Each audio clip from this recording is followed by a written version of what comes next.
Live from the Bayside Bunker. Welcome to episode 159 of Bettin and Boozin here on the HHH Racing Podcast, brought to you in part by our good friends over at TwinSpires. I'm your host, Kyle Roscoe, and we got another fun show for you guys tonight as we cover a very nice Late Pick5 sequence at Gulfstream Park this Saturday, December 13th, with two very nice stakes races, full fields at that, being the Tropical Park OAKS and the Tropical Park Derby. Welcome in, everyone. Thank you guys all so much for joining the show. I greatly appreciate it. And of course, forgot to mention last week, happy holidays to everybody out there. Merry Christmas to everyone that celebrates. Happy Hanukkah and everything else that you all celebrate out there. Happy holidays to everybody. We hope we are bringing you some good coverage over the holiday season with these races as Gulfstream Park starts kicking up really good races here, including next weekend with the Pegasus Preview Day, which I'm sure will be covered by Picks and Ponies. If you guys enjoy the podcast tonight, or if you keep coming back on the regular and you aren't subscribed, why not? You're already coming back anyway. Please go down below the video player, hit the like button, and hit the subscribe button. We would greatly appreciate it because, one, not only is it completely free to do and the best way to help out our channel, it also pushes these videos and others of ours out into YouTube's algorithm to hopefully bring more horse players like yourself to the HHH Racing Podcast. Of course, for that, we thank you. You can see scrolling at the bottom of the screen right now the normal podcast schedule for the HHH Racing Podcast every single week. Every Tuesday at 9:30 p.m. Eastern, you have Pacific Horseplayers with Noah, Ryan, and Jackson, while West Coast Racing is over at Alamitos. They covered the opening day card at Oaklawn and their Late Pick5. I believe they had a stake in there as well. So another good sequence, especially if you like playing Oaklawn. I would highly suggest after this podcast, of course, going to watch that one. Us right here every single Wednesday with myself, Andrew, and Patrick, 8 p.m. Eastern. We have Bettin and Boozin, and every Thursday, at 8 p.m. Eastern, you have Picks and Ponies with Howard, Pete, and Paul. This week, they're covering the Turfway Park Synthetic Championship Stakes. Fantastic Late Pick5 sequence at what I like to call the lottery over there at Turfway Park. But if you guys need any help covering that card and any good, very in-depth analysis, please check out Picks and Ponies tomorrow night right here on the HHH Racing Podcast YouTube channel at 8 p.m. Eastern. Guys, you can see I'm going to bring up more of our normal stuff. Of course, if you listen to us on YouTube, but you're more of an audio listener, we also have these podcasts available on Apple Podcasts, Spotify, and Anchor. Please go rate, review, and subscribe over on those. We also have TikTok and Instagram, of course, over there at Bettin and Boozin Podcast. If you're more into more short form content, please go follow us over there. I'm posting a bunch of basically my picks for the entire weekend, any updates we have with the podcast, and anything in between at Bettin and Boozin Podcast for more short form videos and content over there at Bettin and Boozin Podcast. Of course, Team HHH, guys, is now live. It's our yearly subscription for all of our pick sheets. That includes the weekly Saturday tip sheets that you get through Patreon. Of course, it covers the it keeps going away for some reason. It's doing that same thing it did. StreamYard added a timer, which makes it come on the screen for 10 seconds and then go away. But it's our yearly subscription. It includes not only our weekly tip sheet that you guys get every Saturday through Patreon, through your email, but also it covers the Oaks Derby tip sheet that we send out. It covers all of Saratoga weekends throughout the summer, all weekend cards at Keeneland for both spring and fall. The Breeders' Cup Power Picks tip sheet package that we have, it includes all of that into just one helping, so you guys don't have to worry about buying those as they come around. Again, that's all the information is on our website. Payment information, exactly what you get. Previous editions of these power picks that we have, they're all up on our website, hhhracingpodcast.com, if you are interested. Of course, guys, we are beautifully sponsored by the people over at TwinSpires, and we cover a weekly show live at 7 p.m. Eastern called The Leaderboard. It tackles whether you're new to tournament play here in horse racing or you're a seasoned veteran. The Leaderboard on Wednesday nights has you covered. It covers live money, contest play, and strategy. It previews the upcoming tournaments. It just previewed the Synthetic Championship tournament that's been going on at Turfway. It also recaps the previous week's the previous week's tournaments, talking about what the leader won with, what their plays were, and everything in between. It's a fantastic new show. Again, it's all done Wednesday nights at 7 p.m. Eastern. And that's coupled with Weekend Warriors, where we cover the entirety of the Late Pick 5 generally of those contests. Matt Miller's a part of that. He actually won live last week on air. So if you guys are interested, please hit the subscribe button and the notification bell so you're notified on every single podcast that goes live here on the HHH Racing Podcast. And I already mentioned, but if you want to go to Patreon to see our normal power picks that are given out every single Saturday via email, you subscribe to those over on patreon.com/HHH Racing Podcasting. It's $4.99 a weekend, but it's billed $21.60 a month, which is how Patreon bills it. But every single Saturday, get 2 full tracks of price plays, spot plays, pick 5 grids, everything you need to be successful on any given Saturday. The HHH Racing Podcast has you covered with the power picks. And over on our website, not only can you see the Team HHH stuff, but you can also learn more about our podcast in general, or you can see previous editions of the power picks before you buy them, all done hhhracingpodcast.com. Guys, I see a bunch of you in the chat. I greatly appreciate it. If you guys are new here, or if you're here and you just haven't commented in the live chat, both on X and on YouTube, down below in the bottom right-hand side of the screen, you'll see the live chat box. Please do chat throughout the show. We read every single one. But without further ado, guys, let's bring on my co-hosts, and we'll get right into the handicapping. First, the man we introduced last week, and I think he did a really nice job out in the Philadelphia area, Mr. Andrew Rosinski, and from the East Coast of New Jersey, the mainstay, my man, Patrick Kunsel. Gentlemen, what's going on tonight? How we doing? Doing well. Can't complain. You know, Andrew's fitting in well when he gets the first call when Kyle brings him on. So you're doing just fine, Andrew. You're 159 episodes deep in this stuff. Pat, here, does that make you feel better, Pat? Here we go. Does that make no? I know where I sit now. It's okay. Yeah, that's right. Yeah, no, I'm just kidding. But either way, guys, this is a fantastic. As I mentioned, the other fields in this sequence are a little small. However, these Tropical Park Derby and Oaks guys are just massive in terms of field sizes. Full fields of 12, also eligibles galore in these races. But before I wanted to get into that, I just want to give a quick shout out to all the partners on the podcast. I know there's a ton of you in the chat that are Crown's Way Racing partners. We have 2 horses going out this weekend, and I want to give my little licks in before the guys talk about him tomorrow. But before I do that, on Sunday, Managing Mischief runs at Oaklawn Park in the last race on the day. She is number 10 in a full field of 12, as Oaklawn is a lot of this time. Of course, the guys didn't talk about this last night because they talked about Friday's card and not Sunday's, but she's got a really good chance. She's been off for 6 months, so maybe a little bit tough to go into. This is the 115 N1X in here. This will basically continue her 4-year-old season. She didn't get too much into it to start off. Just give her a break. She actually put on some really nice weight.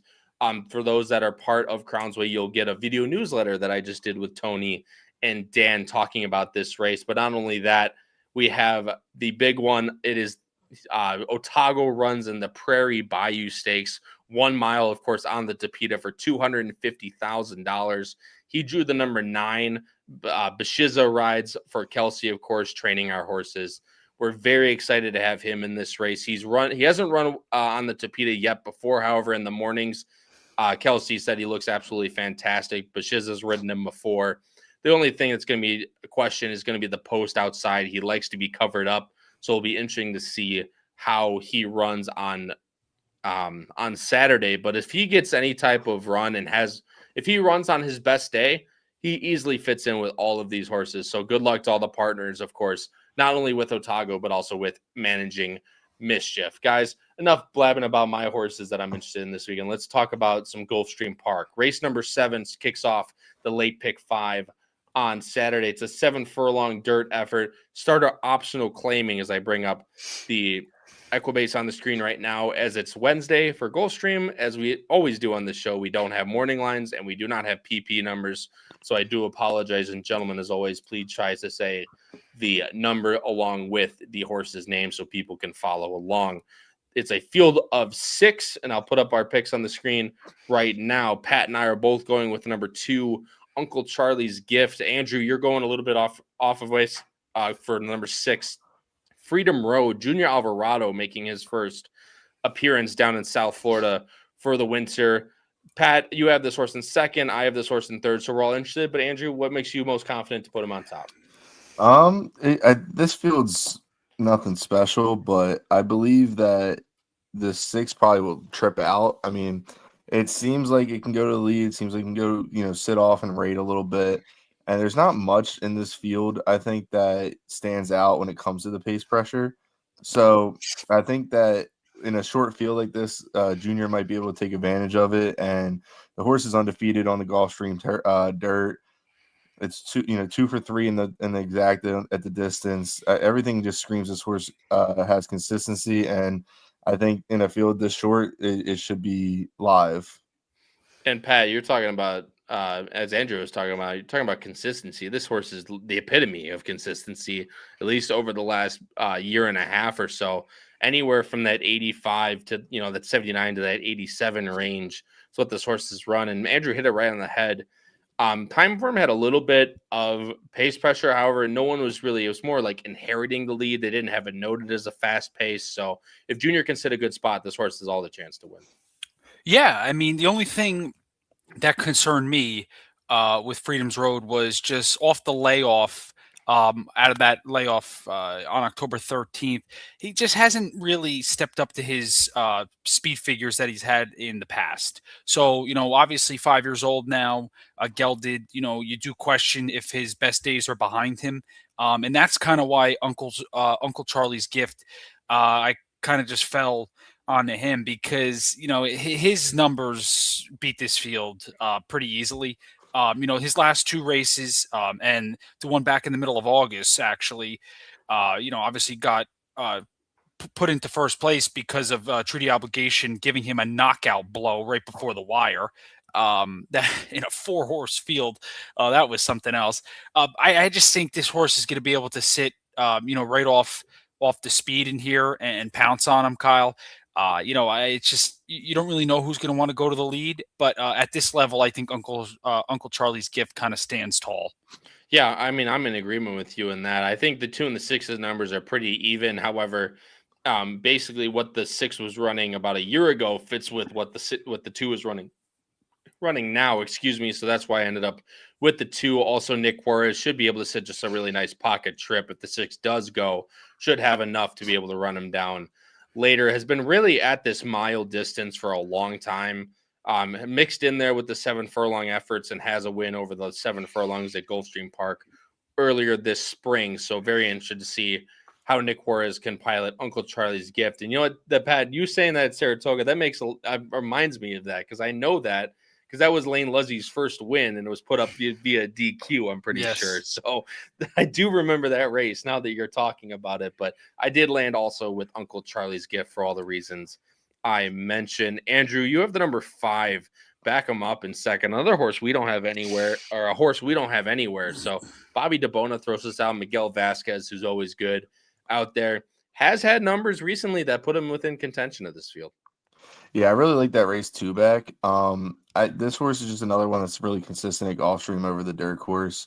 And in a field that this small, I feel like this might be a little bit of a value play underneath. It's been bet down to the favorite the last 4 out of 5 races, last 3 in a row. And is hit the board 1 really good, 2 back, and a beat in 25, which is a little bit below this class level. But the numbers are there, and it makes sense to me for underneath. You're talking about last time too. I mean, last time was at basically this level, ran a good race and was really heavily bet. It was 3 to 5 that day. So obviously he fits in this field. It's just a matter of can he run back to that beaten claiming effort. That 89, you can easily win this race. Pat, you have the number 4 Big Paradise in third. Basically, just going to talk about everyone in this short field. This is another one that ran in that beaten claiming level and ran a hole in the win that day, getting an 86. Just kind of haven't seen it since the end of last year when he was running those Florida bed stakes. But if he has it back in him, he can definitely win this race too. Yeah, sure can. And only 3 years old, which kind of caught my eye here. That, progression could be a thing. And that's kind of what I'm backing here. Laura Kazar, is it Cazares, is that it? Cazares, yeah. Yeah, looking at her numbers, she's pretty yeah. in tune with what's going on at Gulfstream. She's had a couple good seasons there, especially during the championship meet at this level. So I do think Big Paris is a bit interesting to get into your tries and exactas in this spot. Speed figure wise, obviously, kind of just a mixed bag, right? You see a good race and then goes down a little bit. So consistency is definitely something that Big Paradise needs to get back on board here. But I do think, getting back out to a distance that maybe the horse would appreciate going to 7, because obviously this horse did it once and just wasn't a fan of it, but had some trouble in there. Now 3 years old, maybe this horse can take another step. No, absolutely. And last time, I mean, way up to a handicap 70, which those 70s, even on the Tapeta, they get pretty stout in there. And you're running 5.5 on the Tapeta. It's probably just not what this horse wants to do. So getting back, you're going to get a price too. So definitely can slip into the exacta there. I went El Principito in second. For the sole fact that I think this horse, one, easily has the numbers to win this race, but also just could set another really nice trip. Gets the rail, could set a nice, really inside pocket trip if that's the case, and runs anywhere near to what he's capable of running. This horse can easily win. 4 years old. This will be second off the layoff now. He's just coming back a little quick, which is why I actually didn't have him on top. However, if he runs back to those 90s, low 90s, high 80s even, this horse can definitely win. And second off the layoff could be the in tune. For that, you could the one thing that also with El Principito is just the distance. You don't know about the 7 with him. He has handled it at Tampa before, although actually probably about this level, an N2X there. Last time I won 100,000 optional claimer, and now comes back to here. I'm sure this is what the spots that they could find for him. So. Jose Ferrer also makes the trip down here. So lots of things to like if you do like the number 1, El Principito. In race number 7 to kick off the late pick 5, I'm going 2-1-6. Andrew's going 6-5-2. Pat's going 2-6-4. Guys, moving on to race number 8 here. It is the Tropical Park Oaks, the co-feature on the card. 125,000 up for grabs, going a mile on the 16th on the turf for 3-year-old fillies, that being an Oaks race. Of course, it is for the 3-year-old fillies, and I wasn't kidding about this field, guys. Full field of 12, 2 also eligibles, headed probably by the number 4 Destino Doro. Edgar Zayas picks up the mount for Brad Cox. Ramsey Pond is also in there for Gaffleone and Safi Joseph. You have a Trombetta, Super Willowa for Jorge Ruiz, and a bunch of different horses in here that have all the chance in the world. I'm going, and Pat, very base, my friend, to kick off these last 2 races. Top 2 the same. Andrew going off the beaten path, but I like it. It was that aforementioned Ramsey Pond horse, and not to give anything away for later, but I know you feel very, very strongly about this race.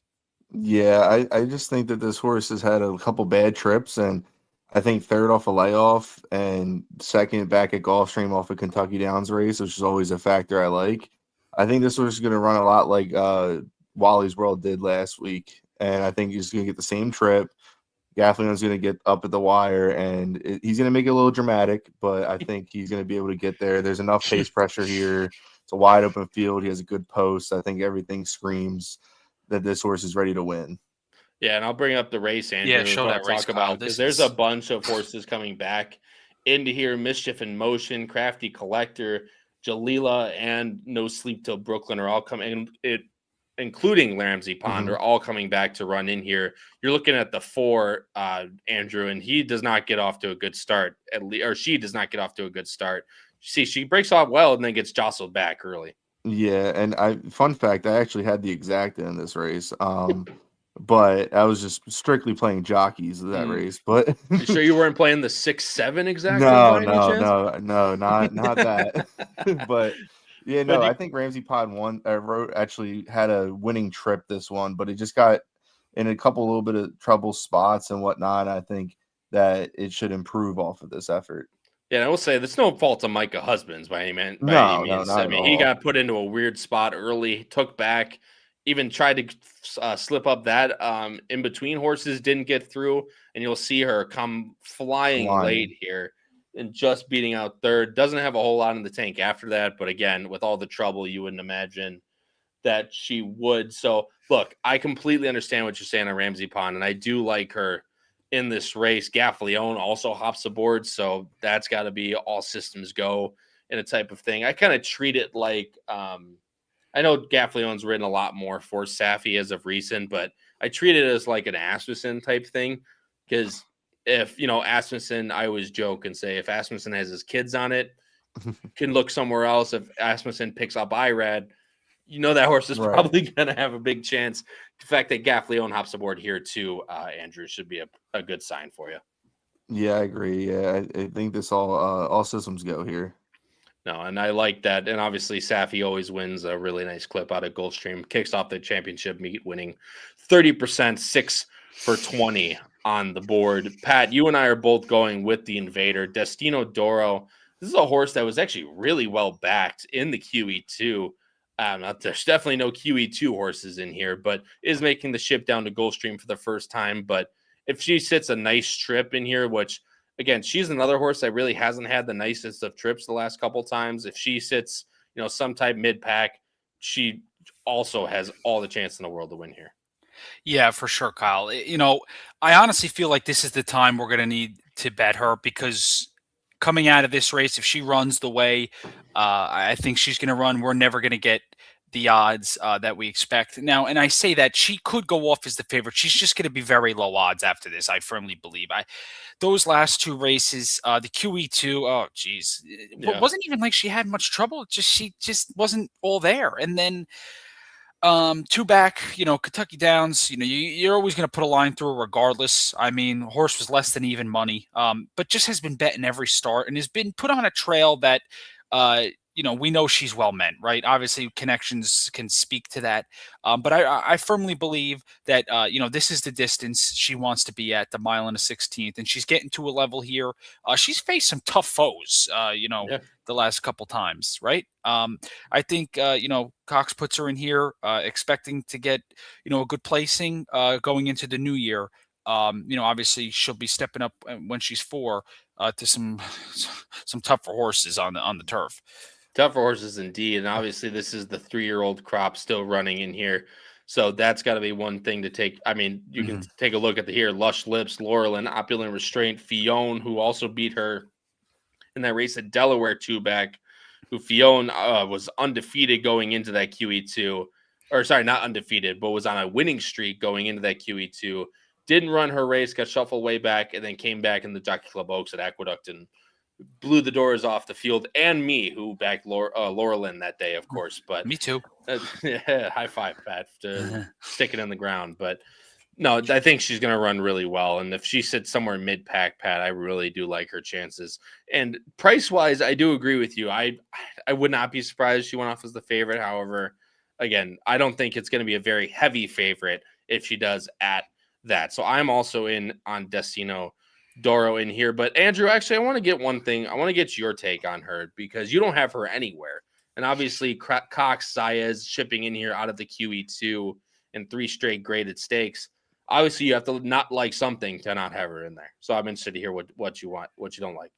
In my eyes, I think this is it's almost like it's like when you have an allowance horse that drops to like a low claiming level, and it like feels like a desperation to try to get it back in the win column. I think this is a little bit too soft of a return spot for the layoff.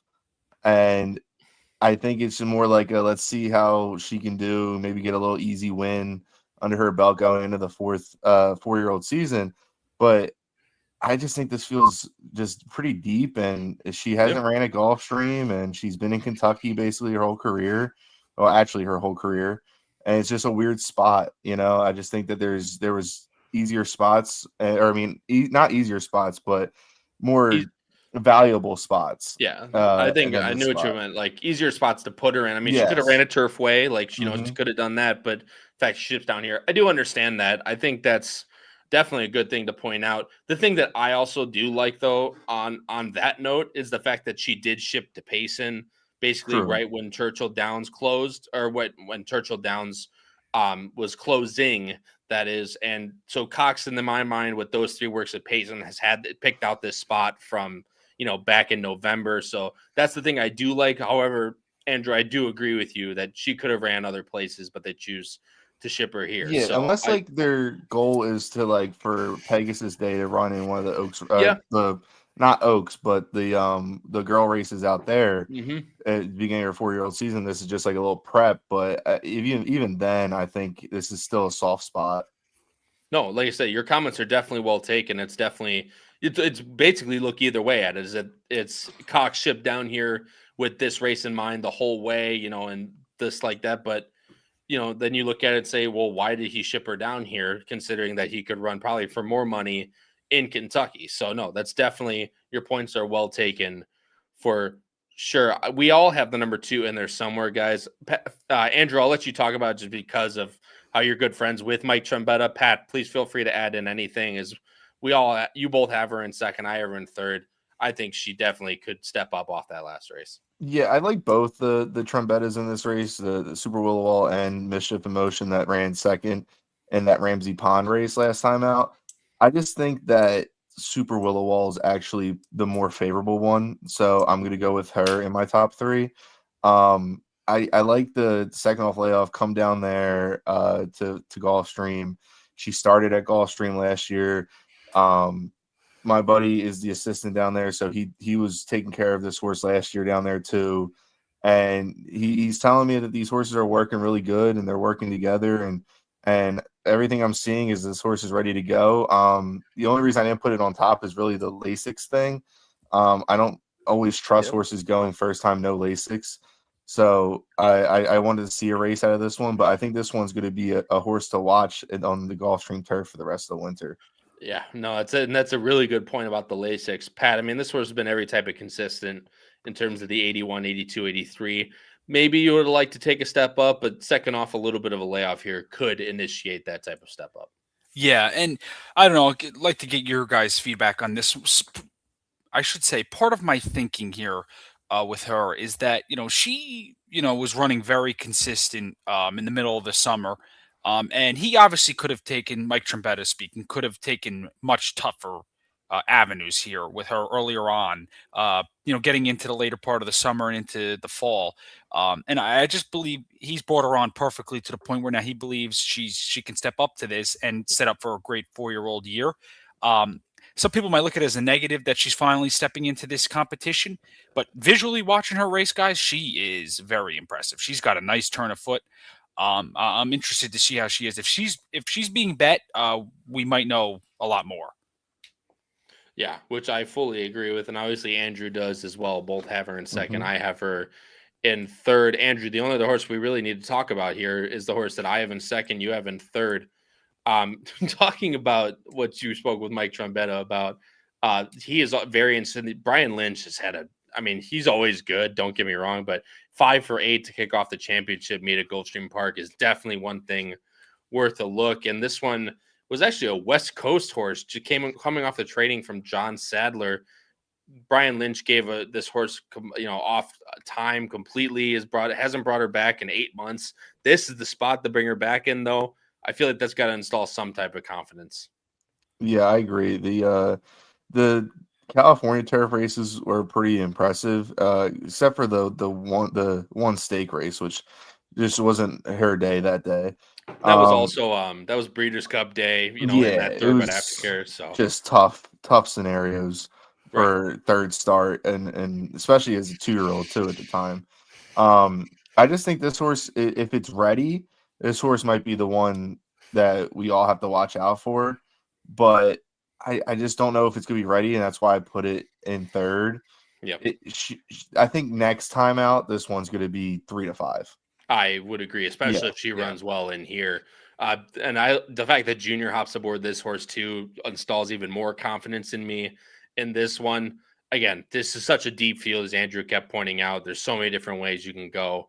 Pat and I both ended up with the Brad Cox filly. Andrew's going with Ramsey Pond. But again, if Super Speed runs, a really nice race and wins this, I wouldn't exactly be I wouldn't exactly be surprised by any means. Or if, that Mike Trombetta Super Willowall runs, a pocket type trip and just ends up getting up at the wire, again, wouldn't be surprised at all in the Tropical Park Oaks. I'm going 4-10-2. Andrew's going 6-2-10. Pat's going 4-2-6.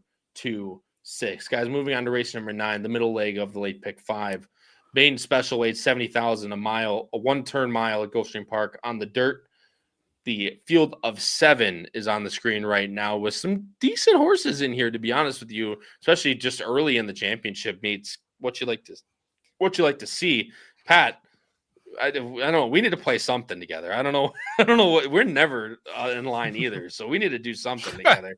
We are both going with the number 2 and 5 for that matter. Imperatrice.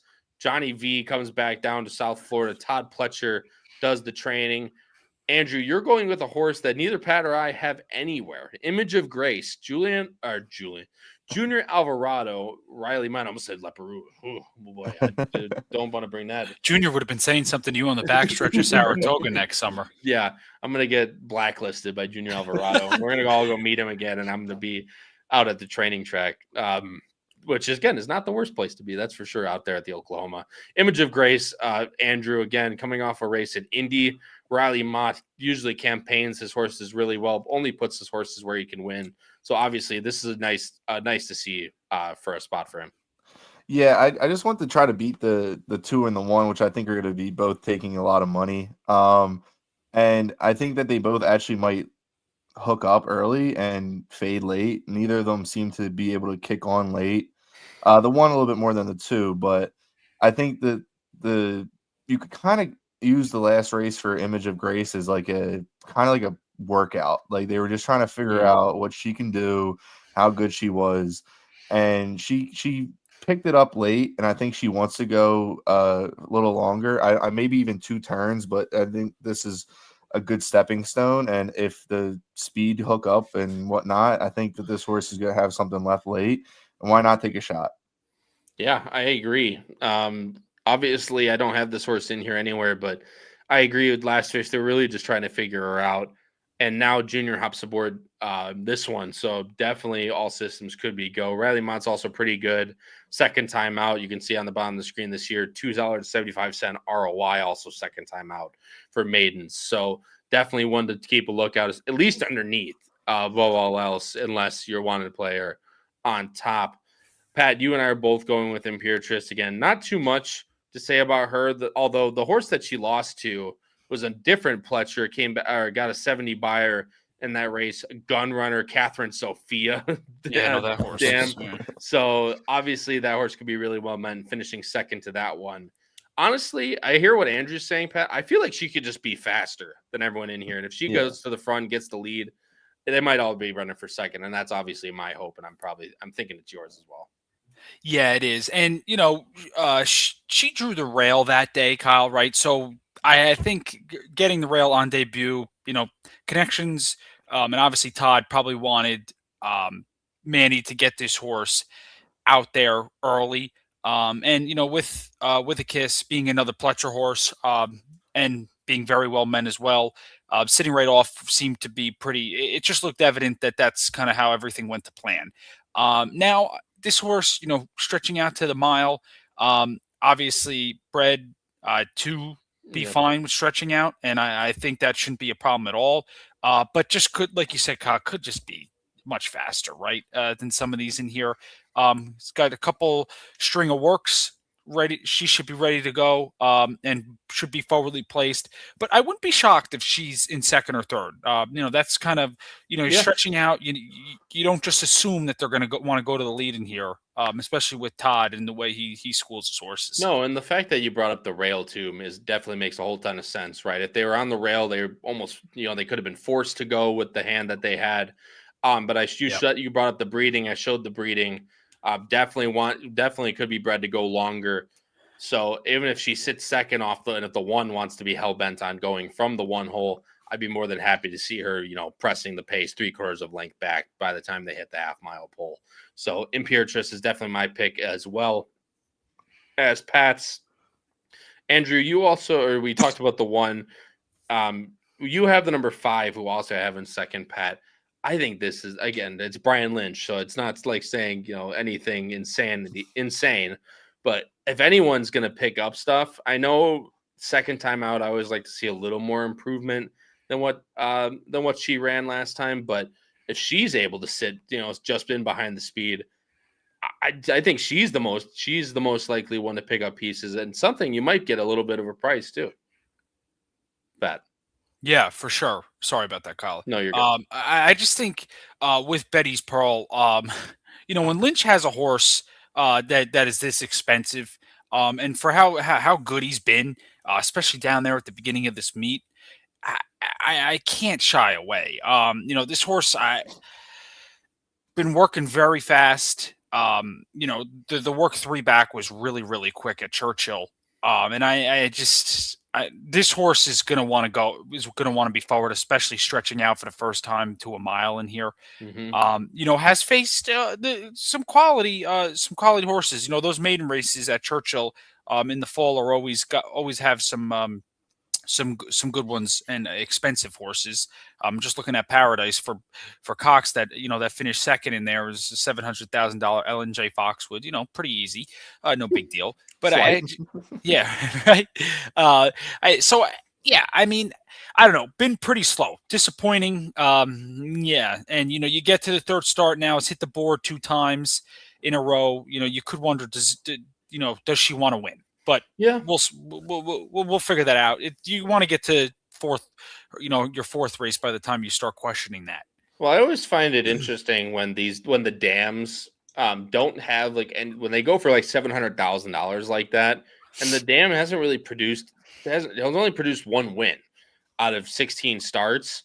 Obviously, Hideaway is a decent horse that we have to look out for in the future, but when they take that type of money, and they don't they're not half to anyone or a full to anyone in the sale that's a name stay in the stakes division or anything like that, it always piques my interest and see why they took so much money at auction. Mm-hmm. Betty's Pearl, if she sits a mid pack, like I said, I think she has all the chance in the world to improve, because there's really, the one got a 65 last time. Imperial just got a 60 last time out, and she's running 57 59s. Granted, I would like to see a little more improvement out of her last time, but if she's she could sit a good one in there as well. Pat, last horse I want to talk about is Shot at Perfection, the horse you have in third. Ian Wilkes Castellano hops aboard, who's been down here for the entirety of the Gulfstream Park Championship meet. Another one in types of Andrews trying to find someone to pick up the pieces. 7 could be that as well. Yeah, I think it's interesting. They're going to go back to the mile here. Try it again. I think that last race watching, they saw her rate a little bit and come from out of it, and start passing horses late. It was pretty quick going there, but I don't know. That was a good step forward. She has not been bet at all. That is a bit of a concern in here, but gets the outside draw going this distance. I think that'll be good for her. So I'll give her one more chance, Kyle. And I completely get it. 67 last time is a very nice step up, and going back to the mile, which again she could be at. Medagliadoro mare can definitely take a step up at that distance. Gun runner as well, so definitely interesting to see at least that horse fill in for your exactas and trifectas. In race number 9, I'm going 2-5-1. Andrew's going 3-2-1. Pat's going 2-5-7. Guys, moving on to race number 10. Oh my God, Pat, I so get to say it. It's everyone's favorite time of the day. This is a doozy. $10,000 Tapeta Claimer, ladies and gentlemen. We love those around here. Field of 7 on the board for you guys right now. Race number 10. I'll put up on the screen our picks right now, dude. And Pat, we need to play something, dude. We might have all. This means I'm playing all chalk. I'm getting kind of upset now. Oh, jeez. Yay. Pat and I are both going with the number 7, More Than Glory. Andrew, you have the number 7 in second. However, you're going with the number 3, Worldly Beauty, for the bug. Yolber Torres with Ronnie Coy as the training job. Another price that you're putting in here. Obviously, these $10,000 Tapetas have the opportunity for that type. Only a field of 7, but trying to pick and choose in here, and you're going with the number 3. Yeah, it's another race with no pace pressure at all. And I think that there's just a lot of deep closers in this field, and there's only one horse I think that can really sit right off, and it's this 3. You get the Bug Boy who's riding his ass off down there right Yep. now, and the Tapeta races aren't the best for this horse, but that's recently. He still has a 76, or she still has a 76 buyer career on the synthetic, which is her career best. She had really good back numbers that fit in this field. I mean, if she could do what she did last winter in this field right now, I think she might sit the trip and just luck out. But I think this field could be an easy all even in this race. I mean, I hate these type of races.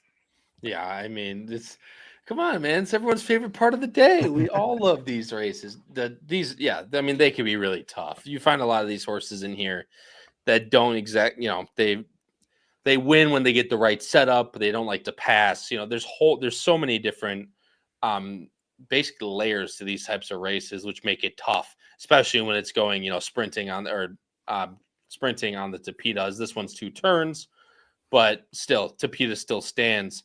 Pat, you and I are both going with number 7, More Than Glory, which I don't know if she will. I think she'll probably be the favorite. Play Freebird, fantastic name. For Steve Clisaris, has been favorited in the past. However, I don't think that's going to be the case. Amador Sanchez has been very, very good off the claim, which I'll show. However, hasn't gotten a win on Tapeta, but numbers-wise is pretty much above this field. Yeah, Kyle, speed figures kind of did it for me. Horse has been bet at this level, multiple times. Last time out running at this level, then gets claimed obviously by Amador Sanchez. I really couldn't come up with an excuse. That the Tapeta there can, get to be a bit of a conveyor belt, and you want to be more forward. And this horse, seems to come from out of it. But what I'll say is I just want to give this horse another chance in another barn who does very well off the claim. Obviously it's hard to trust many in here. And his numbers back it up to where I could put some confidence in Zayas and Sanchez, to get this horse in the winner's circle at a level, that he's stepping down to for the second time. Yeah, and I'll show you. I mean, first time claim by, he's 19 for 75. Over the last 5 years is Amador Sanchez, 25% on the win end. So he doesn't claim just to, basically have runners in the barn. He claims to hopefully win. Got a 74 4-back, an off-turf race on the Tapeta. So we know that he enjoys it, even though he's over 4. Just a matter of putting it together, and the drop to 10,000 might be just to do it. Obviously didn't do it last time, but hoping in the Sanchez barn he can find something with her that she hasn't had already. Andrew, obviously you have this horse in second, and then feel free to go into the horse you have in third as well, being the number 2 Compass Rises, I believe. Yeah, there's just too many negative points for the 7 in my opinion to be on top. I think she's still like in the new barn, and the way she ran last time, she's still going to be there. It's just she doesn't seem to like to win. She doesn't seem to have that late kick. I mean, she's only ever ran 4th and 5th. Really, it seems like that on the Tapeta, whether it was here or Turfway. Yep. I think that Compass Rises which is the 2, I believe, right? Yep. Just beat this horse last time out, got the jump on her, finished second. There's not enough to close into where that it's going to all depend on if she gets the jump. And I just don't know if this horse has that ability to get the jump on other horses. No, which is very fair. And obviously the 2 Compass Rises, who I also have in third, I think can have all the chance in the world. But again, another deep closer in a race with not a whole lot of speed. I wouldn't want to put her on top, but the fact that she is usually consistent with her late kick can at least round out your exactas, where she's 7 for 9 in the money on the Tapeta at Gulfstream. And it's a huge jockey upgrade too. I mean, from Luca Panici and the Bug Boy to now Junior Alvarado, that's at least 3 to 4 odd points in advantage to the 2. So right, no, absolutely. I thank you. I completely forgot about to point that out. So thank you for pointing that out. I appreciate it. Pat, the only other horse we need to talk about is the horse you have in second, Trumpetta. Nick Juarez hops aboard this one. But again, this is the one without pace pressure that could just kind of steal it away from everyone. Yeah, there's a couple races that she has on this track. She does like Gulfstream. She's been in the money more than half her tries there. So I think that if she can get to the lead and get courageous, I don't see why she can't hit the board in here. But does need to get a little bit faster. Right. But also, this is the lowest claiming level she's going to be ever been, right? True. Yeah, this will be Yeah. the lowest claiming level. So maybe that'll be the type of thing that'll put it together for her come post time on Saturday. In race number 10, I'm going 7-6-2. Andrew's going 3-7-2. Pat's going 7-4-6. Excuse me, guys. Last race on the card. It's the other co-feature, basically the feature on the entire day. It's the Tropical Park Derby, a mile and a 16th on the turf. Same edition as the Tropical Park Oaks, but of course this one is for the boys. Full field of 12. One also eligible in there, McRaven for James Toner. Draws the 13 as I put it up on the screen right now. And of course, you have a horse that you all know I love and I've always bet and gravitated towards. All three of us get to gravitate towards him today. Chapman's Peak, the number 7, Tyler Gaffleone, Brad Cox. Pat, I'll let you start first. Andrew, I'll let you go after that because Pat hasn't had the chance to go first because him and I are picking the same horses on top every race. But you get to talk first, Pat. Obviously, Chapman's Peak has had some really, really nice runs. Be the first time out at Gulfstream Park, has been in Kentucky his whole career. However, has run some very nice races at that. Yeah, he really has. I just, you mix in the Kentucky Downs races when you're trying to go through this form, and you like to cross lines through them and stuff like that. But then, I watched his race that he broke his maiden, and just his late kick was just really, really visually impressive. Liked watching that race. And then he's just put them, he stacked them together. Finally got into graded stakes company at Churchill, a month ago, and lost to Giacoso, which is nothing, to shake a stick at. That horse is a millionaire at 3 years old. Was very competitive with them in there. Was one of the, I would say, a lighter field when it comes to a grade 3. That Commonwealth was, but I don't know, guys. Chapman's Peak just seems like a horse that's just getting better as he ages, and we're going to see a horse here that is really going to get better with running with older horses. Yeah, I mean, Andrew, ever since this horse has come back at 3 years old, you can basically draw a line through that off the turf effort. Runs at Kentucky Downs, runs a hole in the wind at 3.5 at 7-2. Comes back at Keeneland, goes to the lead with IRAD, says you guys, which I found very interesting on that day when I bet him, and won going longer at a mile and 3/16. Of course, won at Kentucky Downs at a mile and 5/16. Then comes back in the Commonwealth, just gets beat by Giacoso. I think basically steady improvement all the way through his 3-year-old career, and this could be just the cap. Yeah, I think they finally learned to just let this horse run his race. Like, just if he wants to go, don't strangle the horse. Don't, make him sit a trip. Just let him go.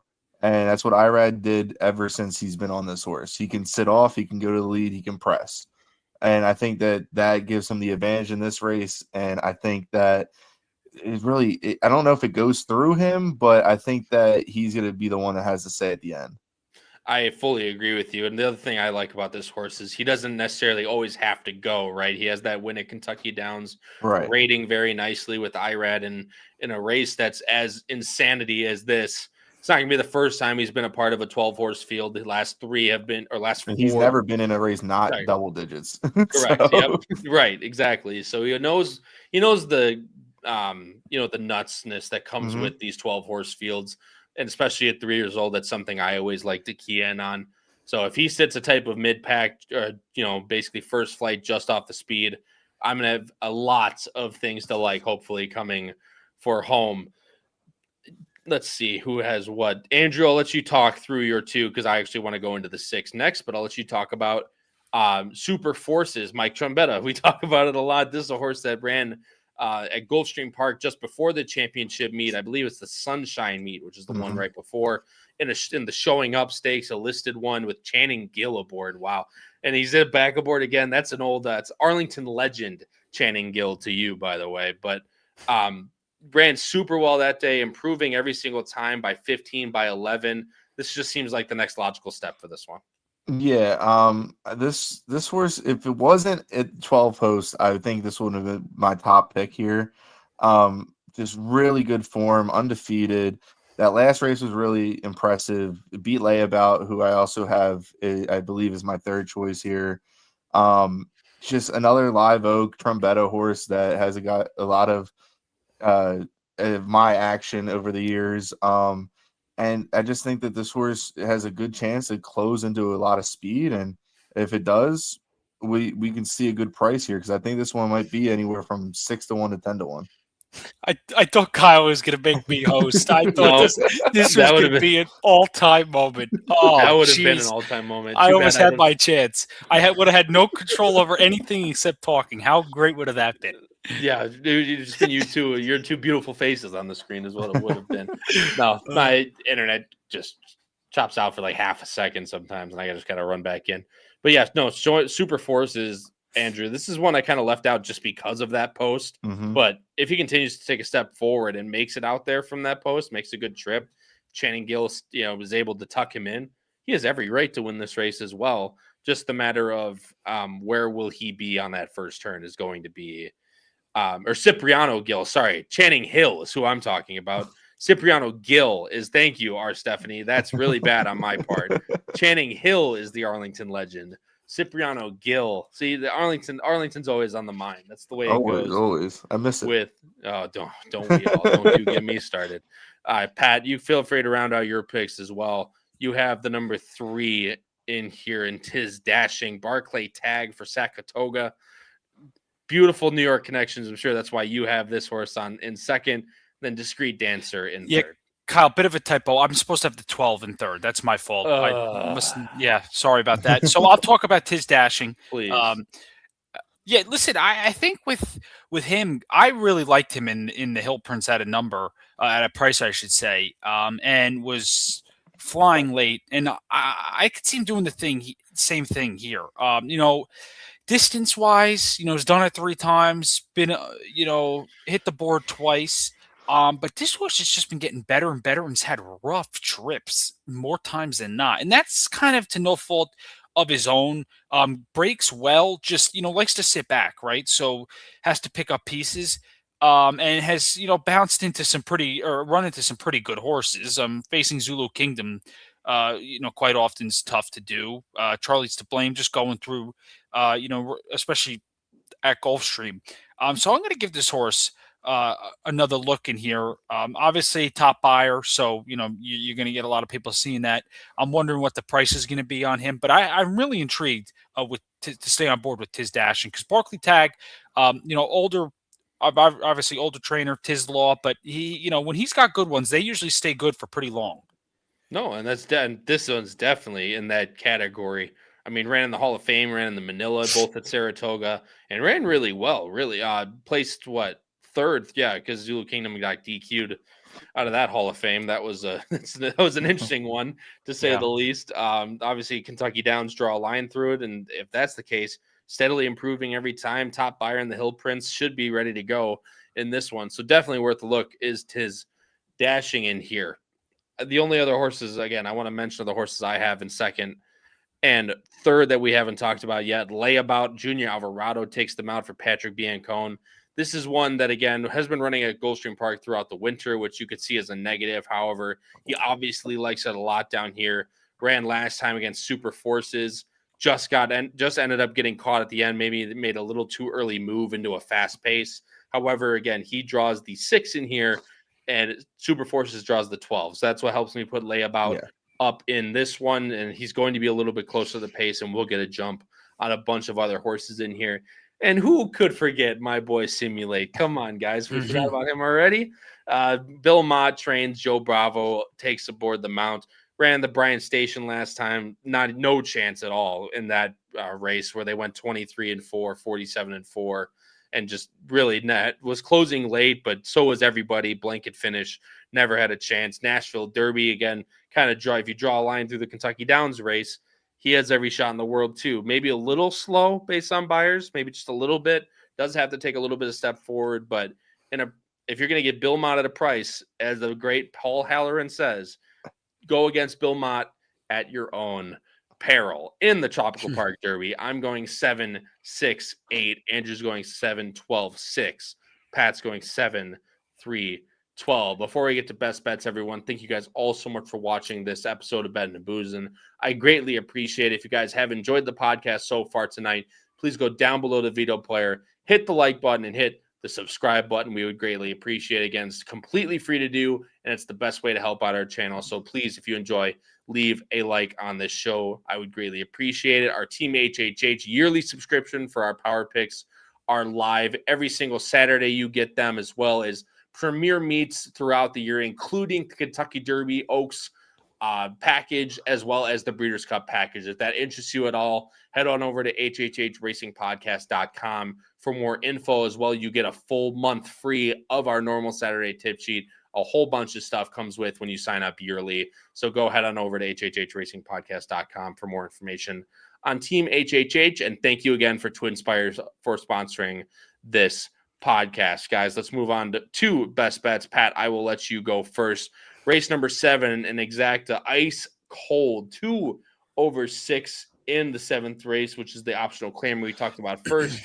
That is Uncle Charlie's Gift over the number 6 Freedom Road. And in race number 11, the race we just talked about, Trifecta Key underneath with the number 3 Tiz Jashing.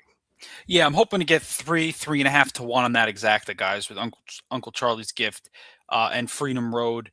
Going to try and get that to build some bankroll into the last to play some nice tri-keys with Tiz Dashing. I really like that horse to hit the board, play with some prices. Because listen, at the end of the day here, we all do like Chapman's Peak, but I don't think he stands tall above this field, right? So if he's a short price, getting some underneath, or getting a horse on top and having, your keyed horse underneath could pay big if you don't have the biggest strong opinion. So that's the way I'm going in here. Gulfstream's really starting to kick up. Starting to get Kyle's starting to get a little giddy, knowing he can only do a little ride down there and he's good to go. So he's all happy. But Gulfstream and these stake races are loaded. Oh, yeah, you'll bet your sweet ass. I won't be there this weekend. I got family Christmas to deal with this weekend, but Pegasus preview day next weekend, you'll see my fat ass out there. That's for damn sure. Andrew, your best bet, race number 8. You talked about it a little bit. I kind of hinted at this already, but in race 8, a win on the number 6, Ramsey Pond.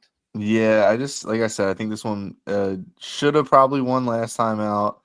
And is probably going to get a better trip today. And I think Gaffleon is just going to replicate my best bet last week, which was Wally's World. So kicked it off well. That's for sure. I'm just gonna hopefully just ride this combo all the way throughout the winter. Stuff me in a locker on that one. I do appreciate that first show on the show. You just take me and throw me off. Throw me overboard. However, Aqueduct was good to me last weekend, so we'll take it. Obviously, right. Paladin ended up winning that day, as well as why can't I think of the name after that? I had the double with the horse after that too. So I was more than happy to let you win, of course, at Gulfstream, so I can but still make out for the day over at Aqueduct. Of course, little plug for myself. Why not? I always post all my picks on every Saturday on my Twitter at APRoscoeK. So if that interests you at all, I always post it every single Saturday, as well as on our TikTok and Instagram. So follow that as well. You can see it on the bottom right-hand side of the screen. 2 best bets, guys, and Pat always loves when I pull a Charlie, when I go outside the sequence so that I can find. And actually, I made a host fail on anyway because I put race 7 and not race 6. So that's a host fail on my part anyway. So that I get what I deserve. Race number 6, I have a win on number 2, Live High, Live Low. That's a Tyler Gaffleon, George Weaver horse that's coming over from New York. Has gone sprinting the last 4 times on the sheet. Run well, not run bad at all. However, I think the best races that horse has run have been at a mile or a mile and a 16th. So stretching back out, I think, could be the key for that one. And I have a win on Chapman's Peak, guys. I know he's probably going to be a little bit lower of odds, but if he's going to be somewhere around 2-1, 5-2, I don't think you're getting 5-2, but 2-1 is more than enough for me to take a shot. If he's lower than, I think if he's Even 8-5 is a little bit low for me. I think 9-5 is fine. But if you start getting below 8-5, that's definitely a no-go for me on that one. But you can play it like Pat. You can play a trifecta key, pick a couple horses underneath. If you key Chapman's Peak on top, you can play it in that way. Or play a double with everyone's favorite race of the weekend, the $10,000 speed acclaimer, and you're all set. Just any way to create a little bit more value if he does end up going a little bit lower odds. And, of course, you can look at those probables before the race goes off with those doubles on your 80W. Andrew, again, great job. Pat, thanks for joining me as always. And thank you all out there for joining us for episode 159 of Bettin and Boozin here on the HHH Racing Podcast, covering the Late Pick5 on Saturday, December 13th for the Tropical Park Oaks and the Tropical Park Derby card over at Gulfstream Park. For my co-hosts, Patrick Kunsel and Andrew Rosinski, this has been your host, Kyle Roscoe, in episode 159 of Bettin and Boozin here on the HHH Racing Podcast. And until next time, everybody, crush those bets, win those photos, and stay safe, everyone. We'll see you in the next one. Have a good night.